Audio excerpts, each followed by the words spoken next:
Lord good evening सभी मेरे मसीह भाई बहन और मेरे यूट्यूब फेसबुक के सारे दोस्तों आज का वीडियो जो है कि एक मेरा दोस्त का आंसर के लिए मैं वीडियो बना रहा हूँ। मेरा एक दोस्त जो है कि सवाल करता था कि आप बता रहे हैं कि जैसे कि सबसे बड़ा आज्ञा जो है कि परमेश्वर से प्रेम करना जी जान लगाकर, तो इस प्रकार से सबसे बड़ा पाप क्या है। तो सबसे बड़ा पाप सचमुच में बहुत लोगों को नहीं पता है, और इस वीडियो के माध्यम से आज सबसे बड़ा पाप जो है कि आप लोगों को पता लगना है। क्योंकि परमेश्वर को अगर हिला देता है, परमेश्वर को अगर नाराज़ करता है, परमेश्वर को अगर क्षमा नहीं देने में मजबूर करता है, चाहे वो बहुत ही हैरान हो जाता है, बहुत ही दुखी हो जाता है परमेश्वर, तो वो पाप है बेविचार। मेरे दोस्तों, बेविचार कई प्रकार के हैं। बेविचार का मतलब उसका आधार एक ही है। जैसे कि आप अपना पिता को पिता नहीं बोल के दूसरे और को पिता बोल रहे हैं, वो भी एक बेविचार है। अपने पति को पति नहीं बोल के दूसरे को पति स्वीकार कर रहे हैं, वो भी एक बेविचार है। अपने देवता को छोड़कर दूसरे देवता पर जा रहे हैं, दूसरे परमेश्वर को आराधना दंडवत कर रहे हैं, तो वो भी एक बेविचार है। इस प्रकार से बेविचार तो आधार एक ही है, लेकिन तरह तरह का तरीका का है, जो कि बहुत तरीका से बेविचार हो जाता है और परमेश्वर को नाराज़ करने में ये बहुत ही दुख भरी पाप है, जो कि इसका क्षमा मिलना करीब करीब नामुमकिन है। तो मेरे दोस्तों, सबसे बड़ा पाप जो है कि वो बेविचार है। दूसरी पाप जो है कि वो चोरी है। चोरी का मतलब दूसरा किसी का संपत्ति को लालच नहीं करना, किसी का वस्तु को चोरी नहीं करना, किसी का वस्तु को अपना नहीं बोलना, किसी का इज्जत को चोरी नहीं करना, किसी को सम्मान को चोरी नहीं करना। इस प्रकार से आप समझ रहे होंगे। मैं इतना क्लियर से नहीं बोल पा रहा हूँ, क्योंकि ये सारा वीडियो जो है कि ये सामाजिक है, इसलिए इतना में समझ जाते होंगे। तो सबसे पहले हम देखते हैं कि पति पत्नी को परमेश्वर किस प्रकार से बनाया, जो कि पति पत्नी ही के बीच में जो उल्लंघन होता है और वही बेविचार होता है ना। इस प्रकार से हम जब आपका जैसे उत्पत्ति किताब में हम जाएंगे, उत्पत्ति का 2 अध्याय का 22-21 वचन से जब हम पढ़ेंगे तो आपको बहुत सुंदर रीति से समझ में आएगा। वचन ऐसा है, तब यहोवा परमेश्वर ने आदम को गहरी नींद में डाल दिया, और जब वो सो गया तब उसने उसकी एक पसली निकालकर उसकी जगह मांस भर दिया। परमेश्वर स्त्री को निर्माण करने के लिए उसी मनुष्य से ही स्त्री को निकाला गया। उसका एक पीछे का हड्डी जो है बैकबोन से एक को निकाल के बायां तरफ का निकाल के उसमें मांस भर दिया। ओके। और यहोवा परमेश्वर ने उस पसली को जो उसने आदम में से निकाली थी स्त्री बना दिया। आमीन। ये पवित्र वचन का वाक्य है। और उसको आदम के पास ले गया, क्योंकि आज में आप देखेंगे जिस प्रकार से शादी किया जाता है तो लड़का लड़की का पास में लिया नहीं जाता है। अगर ऐसा है तो फिर ये बाइबल का विरुद्ध में है, वचन समाज के या कुदरती कानून का विरुद्ध में है। शादी करके अक्सर दुल्हन ही दूल्हा के पास लाया जाता है। इस प्रकार से इसलिए वचन क्या बोलता है कि आदम के पास ले आया। कौन लेके आया? परमेश्वर हवा को बनाकर आदम के पास लेके आया। तब आदम का जो पहले उदासी चेहरा था वो बहुत ही आनंदित था, और एक ऐसा खुशी का माहौल आया कि आप अंदाज़ा भी नहीं लगा सकते हैं। जो कोई भी पहली शादी में वो आनंद मिला होगा तो आपको इस बात को सुनकर याद जरूर होगा। Hallelujah, praise the Lord. तब आदम ने कहा, अब ये मेरी हड्डियों में की हड्डी और मेरे मांस में के मांस है, इसीलिए इसका नाम नारी होगा। नारी बोल के परमेश्वर ने नारी को नाम नहीं दिया, मर्द यानी कि आदम स्वयं दिया। Hallelujah, praise the Lord. इसीलिए इसका नाम नारी होगा, क्योंकि ये नर में से निकाली गई है। इस कारण पुरुष अपने वचन क्या बोल रहा है? 24 वचन में क्या बोल रहा है कि इस कारण पुरुष अपने माता पिता को छोड़कर अपनी पत्नी से मिला रहेगा। आमीन। आज दुनिया भर में ये बात प्रूफ है, और वे एक ही तन बने रहेंगे, क्योंकि चाहे औरत जैसा भी हो, मर्द जैसा भी हो, एक बार उनका अगर मिलन हो गया तो वो चाहे गंदा हो, चाहे नशा हो, चाहे बाजी हो, चाहे जैसे भी परिस्थिति में वो लोग एक तन हो जाते हैं, है ना। इसीलिए क्योंकि उन दोनों को एक मिट्टी से लिया गया, लेकिन 2 बार फूकने के वजह से 2 आत्माएं हुई। इसीलिए आत्मा का लड़ाई होता है, आत्मा का टकरार होती है, लेकिन शरीर का नहीं।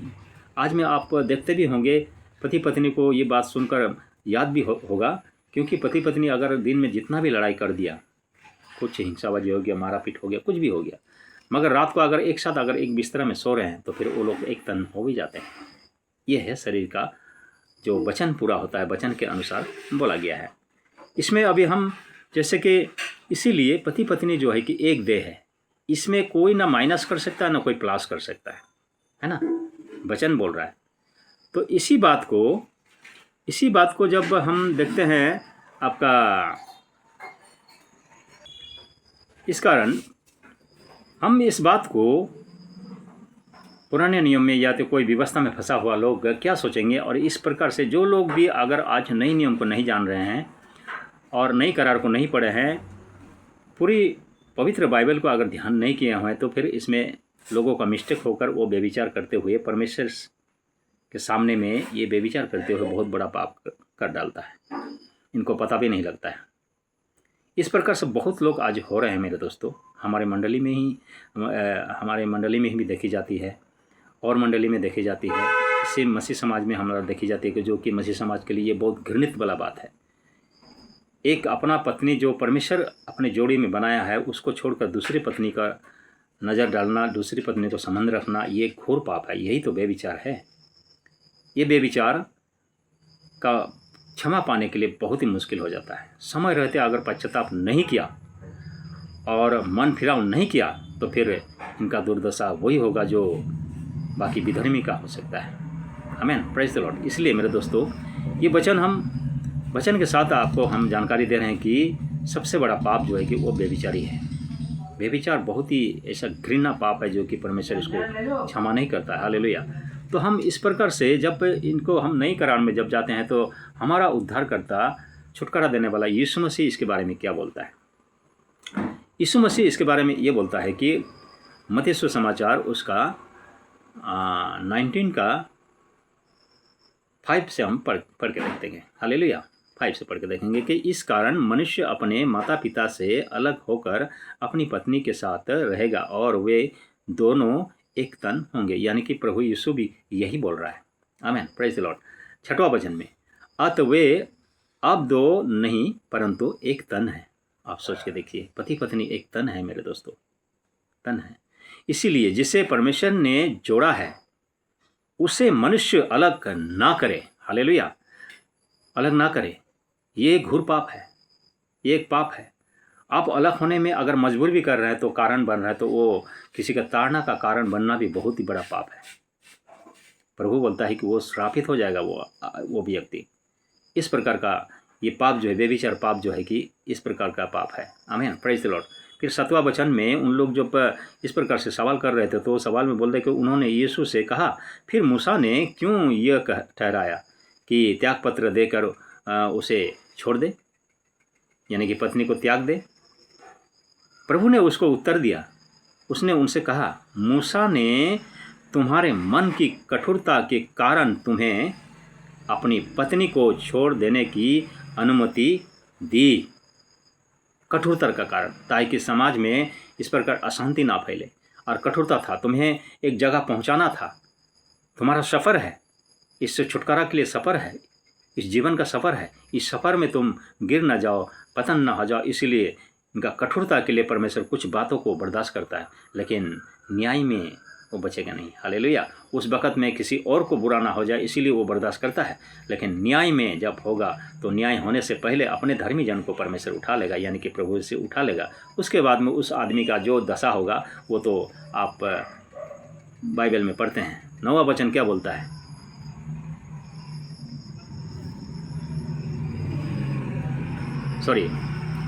अपनी पत्नी को छोड़ देने की अनुमति दी। हाँ, परंतु आरंभ से ऐसा नहीं था। प्रभु ने इस प्रकार से सृष्टि नहीं किया, चाहे आरंभ से ऐसा था ही नहीं। ये तो मनुष्य का कठोरता के लिए मूसा ने मजबूरन इस कानून को लेके आया। आमीन, प्रेज द लॉर्ड।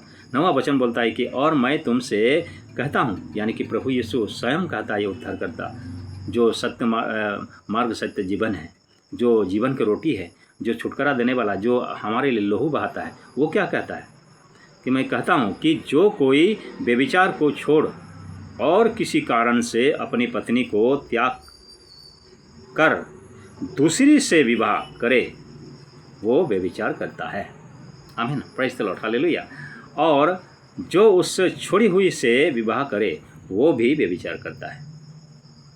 जानते हैं, पाप इस प्रकार से पकड़ता है लोगों को, और सबसे बड़ा पाप है ये कि व्यभिचार। आमीन, प्रेज द लॉर्ड, हालेलुया। मैं आशा करता हूँ आप लोग इस वचन के द्वारा आपको आशीष और समझ बहुत कुछ आई होगी, और कोई भी अगर इस प्रकार का कोई मार्ग में है, कोई सोच विचार में है, तो तुरंत छोड़ दीजिए मेरे प्रियो, क्योंकि ये पाप किसी को छोड़ता नहीं है। व्यभिचार जो है कि बहुत भारी पाप है। परमेश्वर इसको आसान तरीक़ा से क्षमा नहीं करता है, क्योंकि व्यभिचार ही जैसा है कि बहुत दुखी कर देता है। जैसे एक पति अगर दूसरे पत्नी का साथ में मिलाप करता है तो पत्नी को कितना दुखी होता है वो तो उनको मन ही जानता है। इसी प्रकार से पत्नी अगर दूसरे मर्द के पास में जाता है तो मर्द को कितना दुखी करता है वो मर्द ही जानता है। इसलिए वचन के माध्यम से हमको जानकारी मिलता है कि ये बहुत ही बड़ा परमेश्वर के सामने बहुत ही घिनौना पाप है। इस पाप का क्षमा बहुत जल्दी नहीं मिलता है। हो सकता है कि ये पाप का क्षमा मांगते वो समय भी पार हो जाएगा और प्रभु का अपचार कर जाएगा और अपने धर्मी जन को उठा लेगा। फिर उसका जो दशा होगा, जिस प्रकार से पापियों का होता है, जिस प्रकार के विधर्मियों का होता है। Hallelujah, praise the Lord. तो मेरे दोस्तों, मैं आशा करता हूँ आप लोग इस वचन के साथ में आशीषित हुए होंगे और बहुतायत से हुए होंगे। इसी प्रकार आप लोग सवाल कमेंट कीजिए। मैं इससे भी और गहराई से आपको सच्चाई बताने में आगे रहूँगा हमेशा। जब तक जिंदा हूँ अब तक सच्चाई पहुँचाने के लिए कार्य करूँगा। Hallelujah, praise the Lord. जय मसीह की सबको good evening, God bless you.